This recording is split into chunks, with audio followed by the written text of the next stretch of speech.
Hello and welcome to Katrina's Creations. This is the part 3 of a spinning series that I am doing, and today I'm going to be talking about the final step where you are actually going to be putting your balls of yarn into a hank and getting them ready to wash them a final time where you set the twist. So let's get started. The things you're going to need are, of course, the yarn that you've spun. You will need this is like a food scale or kitchen scale.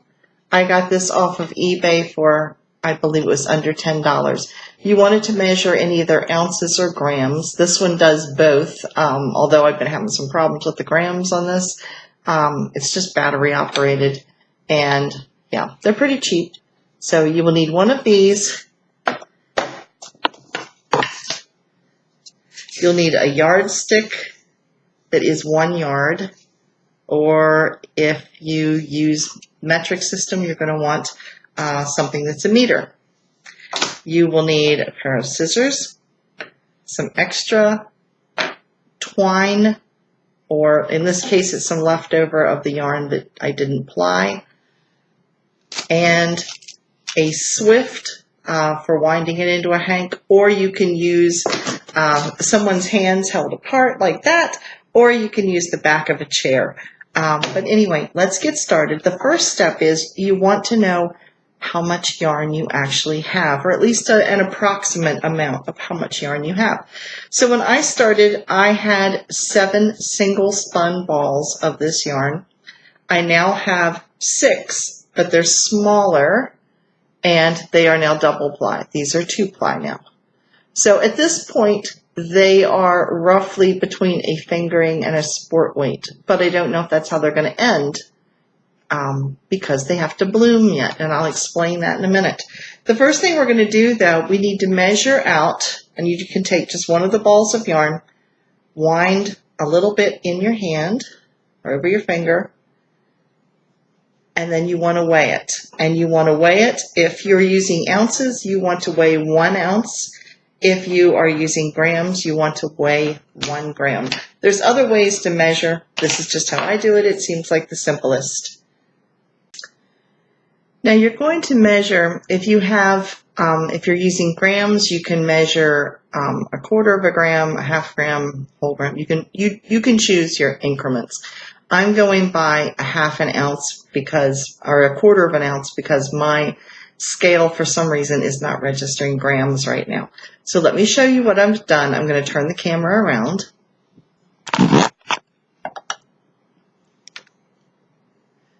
Here you can see my scale, and I've wound this small little ball of yarn, and you can see measuring it, I'm at 24.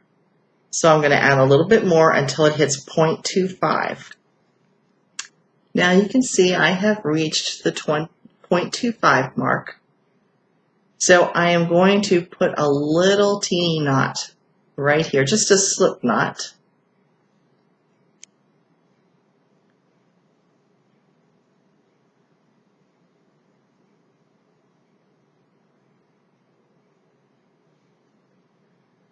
This marks my place, and now I'm using my yardstick. I am going to measure out how many yards make up this quarter of an ounce. So I'm just going to lay it end to end on the yardstick and see how many yards I get. All right, I got 11 yards for a quarter ounce, which means if I multiply that times 4, since I'm dealing with a quarter of an ounce, I'm getting 44 yards per ounce. So now my next thing is I'm going to weigh all of the balls of yarn and total how many ounces it is total, multiply that times 44 to get an approximation of how many yards I have. So let's do that. The first ball is 3 ounces, 3.18 ounces. So I'm using a calculator over here. Now I'll measure the second one. It is 2.77.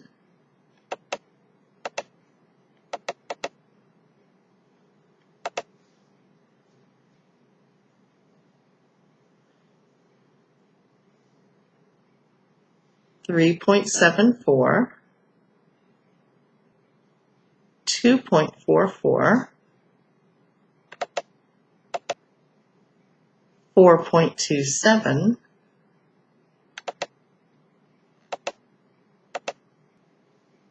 so here's the last ball of yarn, and it is 3.55.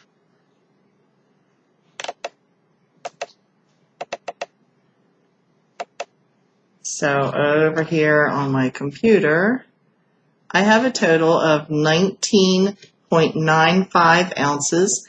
I'm going to multiply that by 44 yards because I know I get 44 yards per ounce.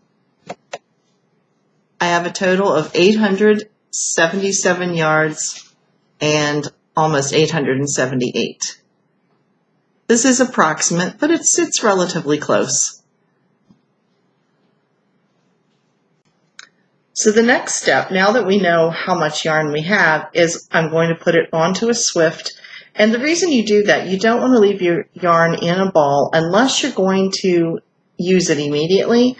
When you've freshly spun yarn, it has to do what's called blooming, which means you do soak it in a wash or even just in water, and it helps set the twist. It also kind of fluffs the yarn back up.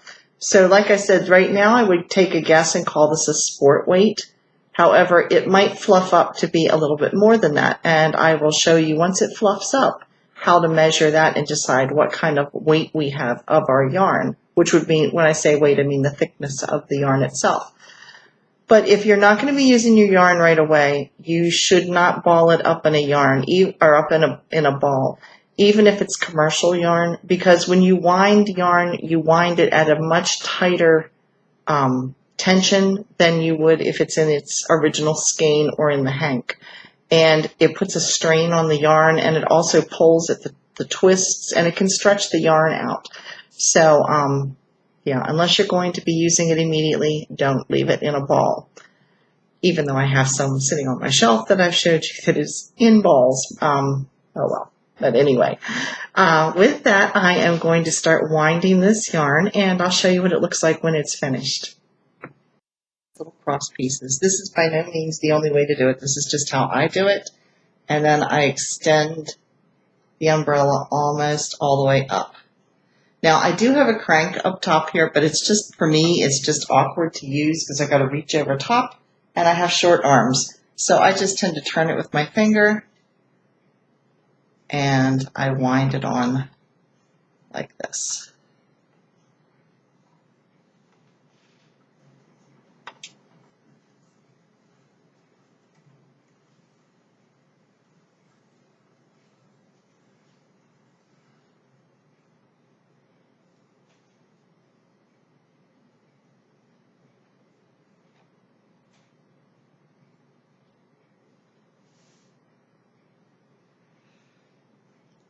Now that I have it wound, and I've been using 2 balls of yarn per hank because you don't want this to get too thick, it won't dry well. So this is where I began. This is where it's tied on under here. And when I say tied on, it's just very loosely slipped over, so it's not in a knot. So I've untied it where it was originally tied, and I'm going to wrap it around a couple of times here. And then this is where I ended my yarn, and I'm going to wrap it the opposite direction in the same place. And then I'm just going to tie it in a tight bow. I don't want to tie it in a knot, but I'm going to tie it in a bow. So I know that that's where my beginning and end yarn are, so that when I do get ready to roll it into a ball and work or put it in a cake, I know where the beginning is. Now, directly across from it, I'm going to tie the skein together. You can do this 2 or 3 times. I'm just going to do it 2.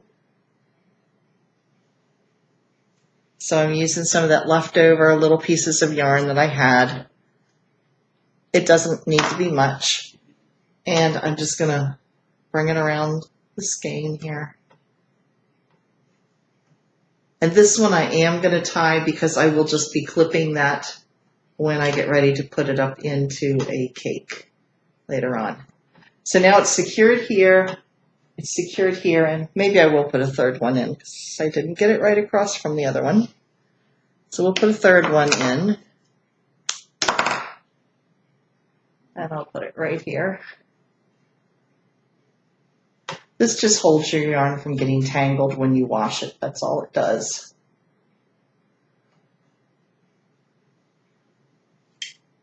Now I'm going to lower the umbrella, the yarn swift, and I'm going to just gently remove it. So here is my loose hank of yarn, and I have 3 of them, and we're now going to go get ready to wash them. I filled a basin up with some just warm water. It's not hot or cold, and I'm using wool wash from the Dollar Tree. It's basically Woolite, and I'm just going to, I don't even measure, I just dump a little bit in.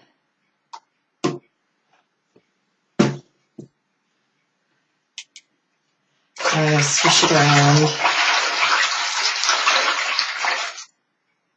And then I'm gently going to put all 3 hanks into this.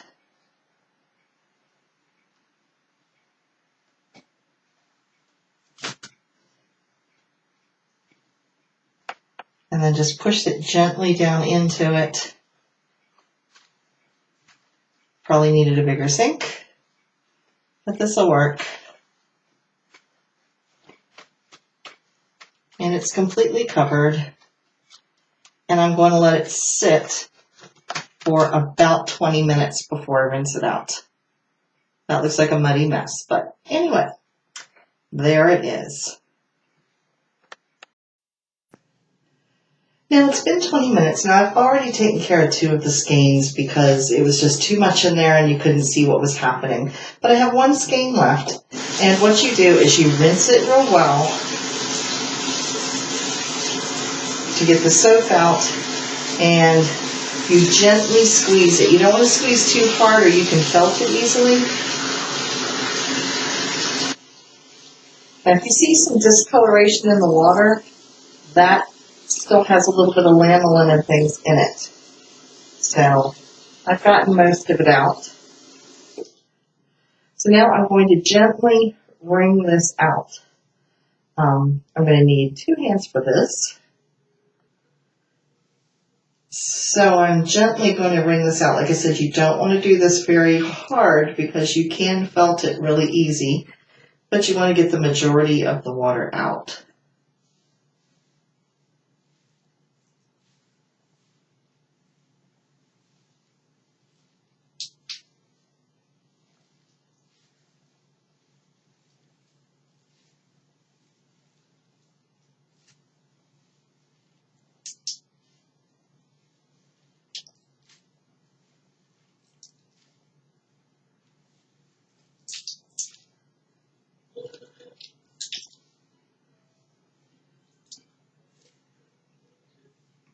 Now I'm going to take it in the other room and I'm going to just hang it up to dry. And once it's dried, then it will be twisted into a skein, and we will measure and see what the actual yarn weight is we have once we're done. Now the last step in our spinning process, before we skein it up into skeins, is to determine what the weight of the yarn is that we have. So in order to do that, you're going to need a ruler that has, if you use inches, then you're going to use it by inches. If you use, I guess it would be centimeters, you're going to go by centimeters. So let's get started. Using your ruler, you are going to wrap your yarn around the ruler so that the yarn, this is going to be,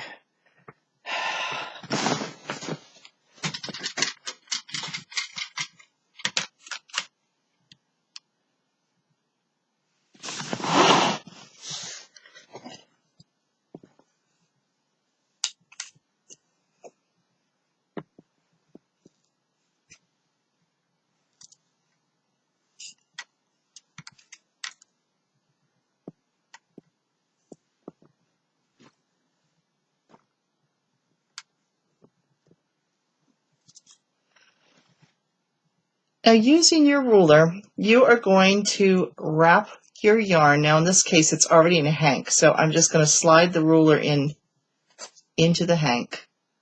And I want the yarn to be spread out so it's not overlapping between 2 inches.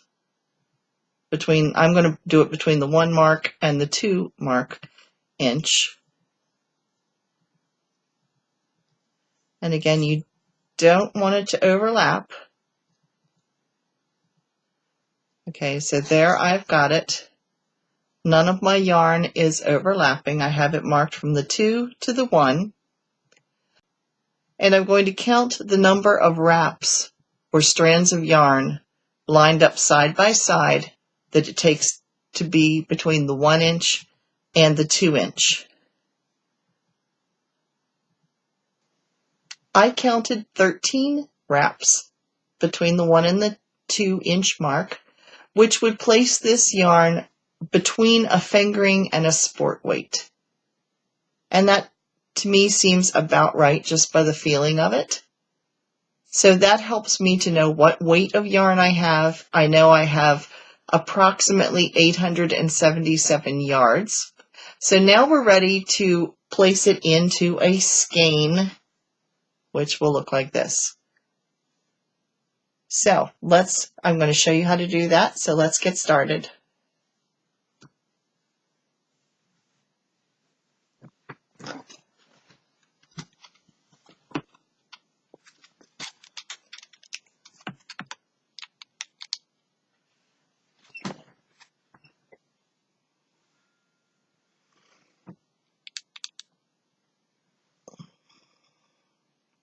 All right, you are going to hold your hank of yarn like this between your 2 hands, and then you're going to start turning just the one side. I mean, you can do 2 at the same time, but you're going to be turning opposite directions.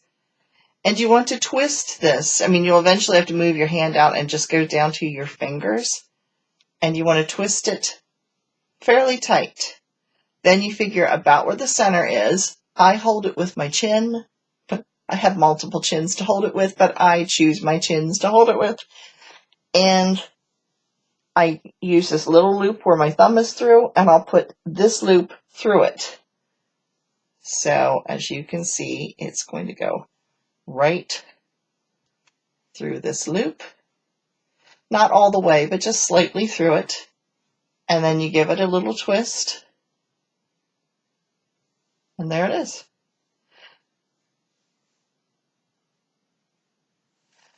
So I hope you found this spinning series helpful and informative. If you want to learn more about the actual process of dealing with the fleece from the time it comes off of the sheep and the cleaning process and putting it through the drum, all those things in order to even begin the process of spinning, Yoka Shorman-Nagel, one of our viewers, has a blog. You can go right over to her blog. I will put it down below here or somewhere up in here. I will put where her blog is, and I'll stick it in the description box below, so you can click right on that link. It'll take you right over to her blog. Now, it is in Dutch because she lives in the Netherlands. However, if you hit the translate button, which is up in the top right-hand corner of her blog, it will translate for you so that you can see what she's talking about, and she has lots of interesting things over on that blog. So go over and check it out. And thank you again for watching.